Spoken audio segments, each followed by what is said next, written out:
మీకు ఎప్పుడైనా ఇట్లా అనిపించిందా? టిఫిన్ మనం చూడంగానే ఓనర్ మొహం మీద వెళ్ళి కొట్టాలి అని అన్నట్టు నాకైతే ఇక్కడ అనిపించింది ఫర్ ది ఫస్ట్ టైం. ఎందుకో చెప్తాను వినండి. ఈరోజు నా లాస్ట్ డే చెకప్ ఉందన్నమాట హాస్పిటల్లో. అయితే ఇంటి నుంచి తొందరగా స్టార్ట్ అయ్యాము. సరే వెళ్ళాం కదా అని చెప్పి బయట టిఫిన్ చేద్దాము అనుకున్నాం. తీసుకెళ్ళక నేను పెద్ద హోటల్కి తీసుకెళ్ళయ్యా, కొంచెం మంచిగా తింటాను, వెళ్ళేది నాకు చాలా ఇష్టంగా తినాలనిపించింది అన్నాను.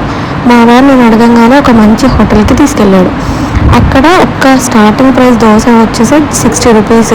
సరే కాస్ట్ ఎక్కువ పర్లేదు, టేస్ట్ బాగుంటుంది అనుకొని నేను గీ మసాలా దోశ తీసుకున్నాను. దాని కాస్ట్ 90 రూపీస్ అనుకుంటా, ఆర్ 70 రూపీస్.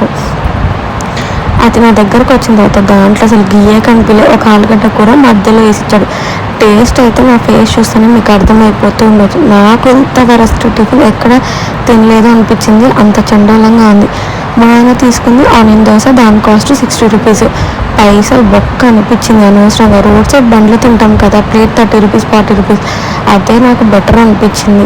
ఇట్లాంటి హోటల్స్ చెప్పుకోవడానికి కానీ టేస్ట్కి అయితే అస్సలు పనికిరావు. ఇట్లాంటి వరస్ట్ ఎక్స్పీరియన్స్ మీకు ఎప్పుడైనా అయిందా? డబ్బులు బొక్క అని ఫీల్ అయ్యారా?